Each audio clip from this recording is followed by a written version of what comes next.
Le mensonge a beau courir, la vérité finira par le rattraper. Nous n'avons rien contre le Bénin. Je l'ai dit, je connais l'histoire. Je dis une dernière fois à Patrice Talon, nous savons le degré d'implication, de complicité qu'il a pour nous déstabiliser. Mais ce faisant, il ne fera du mal qu'à son propre peuple. Les Français disent qu'ils ont des instructeurs. Je vais vous dire le matériel de transport que les Français ont au Bénin. Ils ont 13 avions de transport stratégique, de transport tactique, de reconnaissance, de guerre électronique, de poste de commandement. Pour seulement une vingtaine d'instructeurs. 13 avions. Et j'ai dit mieux à Patrice Talon. Ce que je sais et ce que je tiens à lui dire. Parmi ces 13 avions, il y a 5 qui sont des Beechcraft. Il y a 2 Beechcraft King Air 350. Il y a un Beechcraft King Air 300. Il y a un Beechcraft 350. Pas King Air, Beechcraft. Il y a un Beechcraft 1900 Delta. En plus de ces 5 Beechcraft qui font de la surveillance, qui font de la guerre électronique, qui font de l'écoute, qui font du transport moyen, une quarantaine de passagers, qui font office de PC de commandement aérien. Ils ont 3 A330. 3 A330 qui sont des avions de transport stratégique, dont un A330 Mike Romeo Tango Phoenix. Cet avion fait non seulement du transport stratégique, mais il peut faire également l'évacuation sanitaire. En plus de ces A330 qui sont 3, dont j'ai dit un Mike Tango Phoenix, ils ont 2 C-130, dont un C-130 Juliette. Ce C-130 Juliette, il fait du largage, il fait du transport tactique, il fait des posées d'assaut. Le deuxième C-130, il fait du transport tactique, il fait les posées d'assaut. Ils ont des types d'avions de reconnaissance qu'on appelle des avions légers de reconnaissance, ALSR. Ils ont 2 ALSR Bravo Echo 300. Ensuite, ils ont un avion qu'on appelle le CN ou CASA. Nos pays amis ont des CASA. Le Mali a un CASA, le Burkina a un CASA. C'est des avions qui font du transport, mais également qui font des missions de transport de troupes. Donc, comment est-ce qu'on peut me convaincre que 13 avions que je viens de décrire, qui sont à trous, ils ne sont pas parqués en permanence, ils font des va-et-vient, ils font du transport à trous, un aéroport qui est aux coordonnées 10 degrés, 18 minutes, 07 secondes, nord, et 1 degré, 56 minutes, 36 secondes, est. C'est l'aéroport du Trou. Ces avions ont une autorisation permanente de vol, survol et atterrissage. Et mieux, c'est des avions qui n'atterrissent jamais avant 1h du matin. Tous les vols se font de nuit, entre 1h et 3 heures du matin. Qu'on me dise que c'est pour aider le Bénin à former. Non, nous ne sommes pas naïfs. Nous savons ce que nous savons. Patrice Talon sait que ce que nous disons est la pure vérité. Je rappelle à Patrice Talon, le 27 janvier 2026, il a reçu un individu qui était revenu de France il y a à peine une semaine. Il n'a qu'à dire au peuple béninois quel est l'objet de cet émissaire de Macron.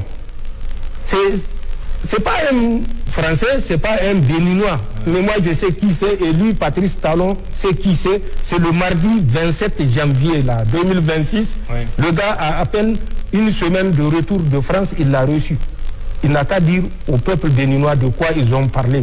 Il n'a qu'à dire encore, c'est parce que je suis jaloux des audiences qu'il accorde. Patrice Talon, mais on a appris à le connaître. Patrice Talon a fait son bilan, vous avez suivi, alors qu'il est à 6 mois de la fin de son mandat. Mais il n'a pas annoncé une chose aux Béninois. Je lui mets au défi de révéler les numéros que je vais donner ou les chiffres que je vais donner. Un AK, un P,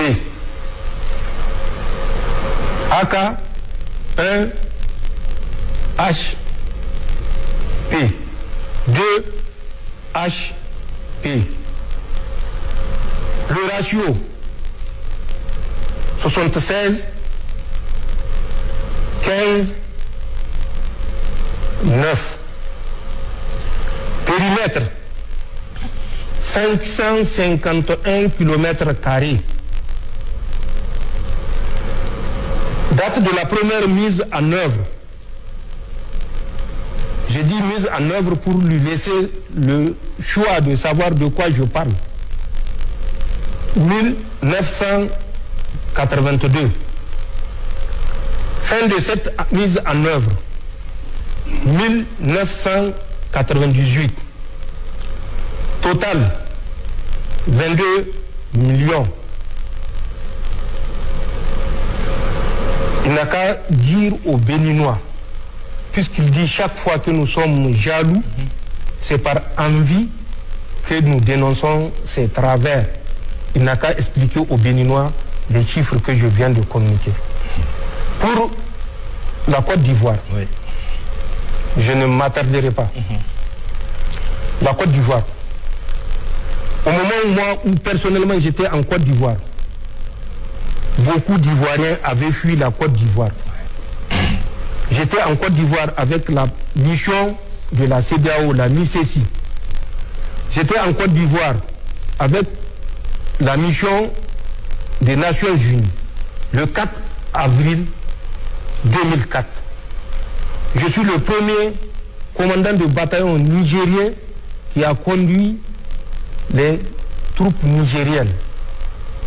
Quand j'étais là-bas dans le cadre de la MICESI de la CEDEAO, le PC était à Zimbabwe. C'est à côté de Yamoussoukro, à quelques kilomètres de Yamoussoukro. Quand j'étais passé aux Nations Unies, j'avais mon bataillon qui est déployé dans le centre. J'avais mon PC à Pricro. J'avais des éléments à Famion-Cro. J'avais des éléments à Adiyapikro, voisins de Bonguera. Ils savent ce que c'est Bonguera. J'avais mon PC à Pricro dans un premier temps. Ensuite, à Daoukro dans un deuxième temps. Ce sont mes éléments avec une section du Ghana qui avait intervenu quand il y avait eu le massacre suite à une embuscade à Korogo, dans la région de Korogo. Je me rappelle, ça doit être en juin ou juillet 2004.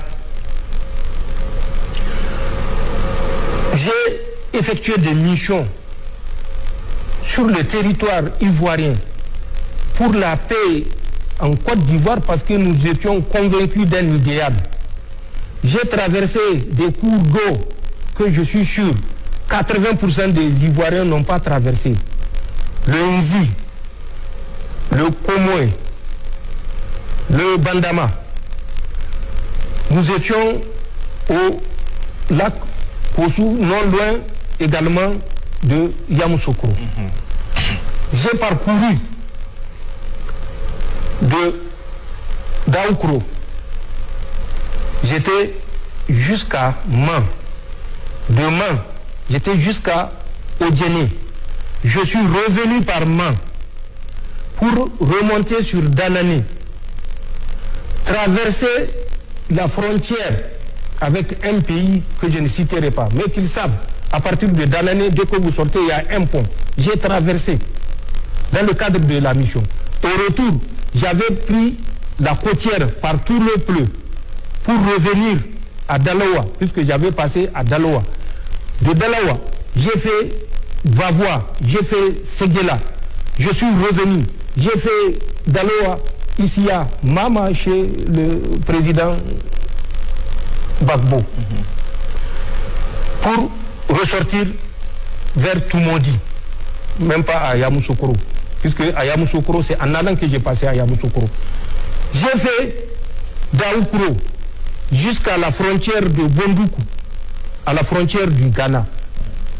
J'ai fait de Daoukro jusqu'à Abidjan, où certains qui crient aujourd'hui étaient incapables de mettre pied à Abidjan au moment où on était à Abidjan.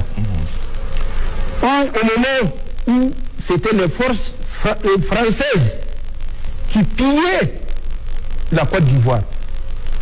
Les soldats français ont pillé la banque centrale de Korogo, de Bouaké et toutes les grandes villes où il y avait des dépôts.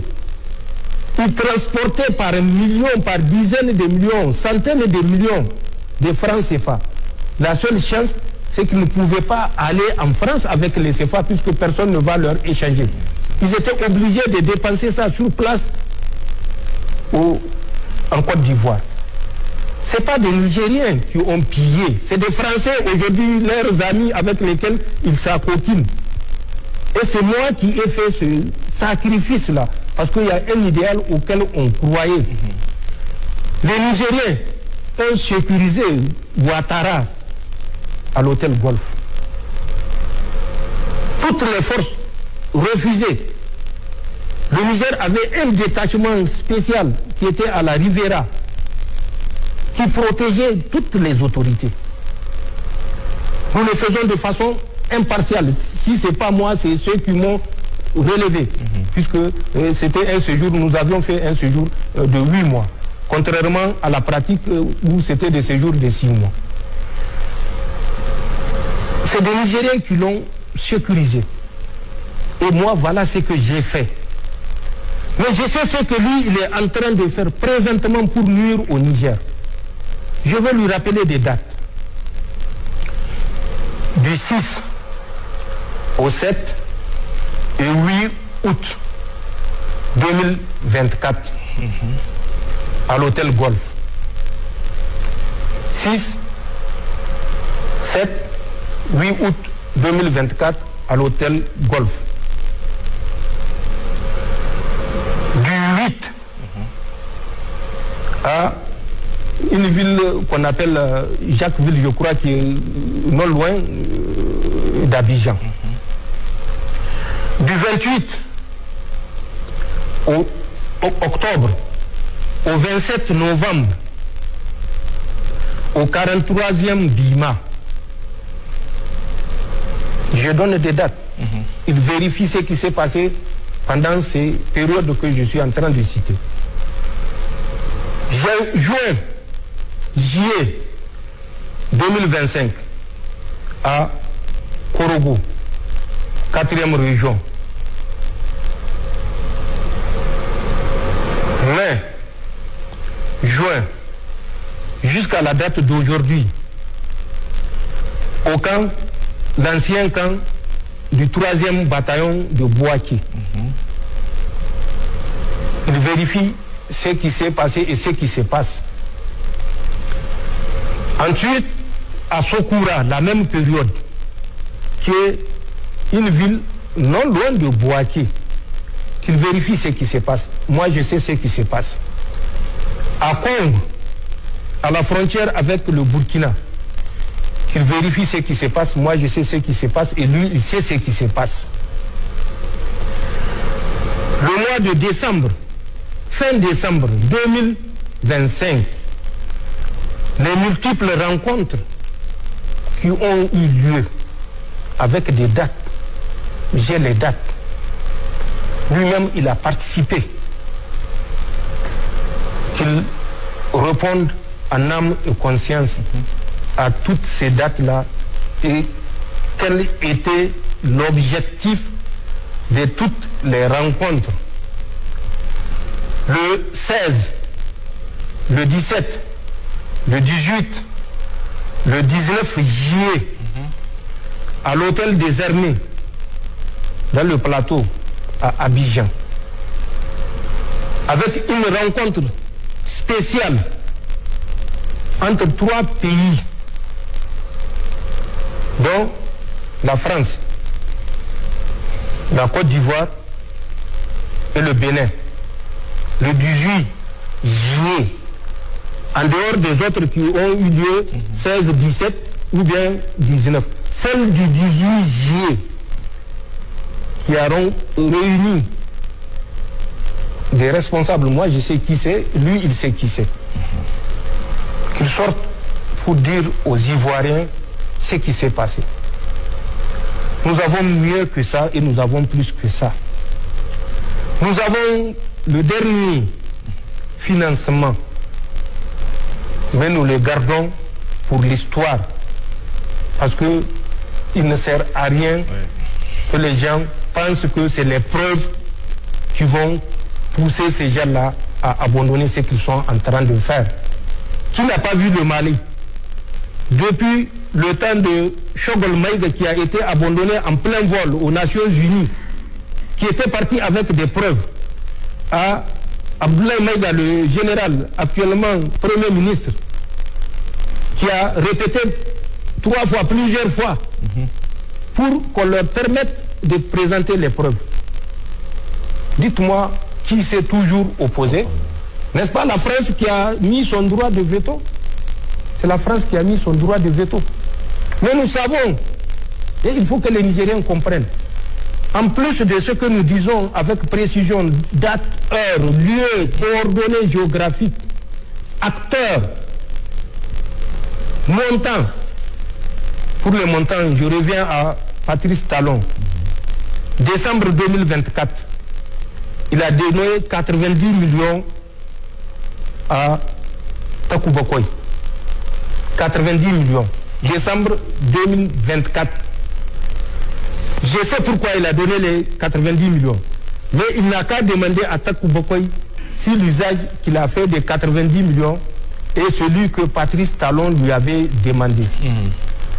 Takou Bokoy a remis cette somme au cours d'une rencontre à Abuja du 8 au 9 décembre 2024 pour l'achat de 700 motos, dont 500 motos au profit du GIN et 200 motos au profit de l'EIGS. Ça s'est passé du 8 au 9 décembre 2024. Et dans le bureau d'un assistant que je sais et que lui il sait, et réunion au cours de laquelle des acteurs ont pris part que je connais et que lui il connaît. Mais l'objectif pour lequel je rafraîchis la mémoire à Patrice Talon, pour lequel il avait donné les 90 millions, c'était dans un montant plus global de 300 millions. C'était destiné au versement aux terroristes qui sont en train de mener des actions dans le W et la Pendjari. Takou Bokoy a détourné cet argent-là parce qu'il l'a versé comme participation pour l'acquisition de 700 motos.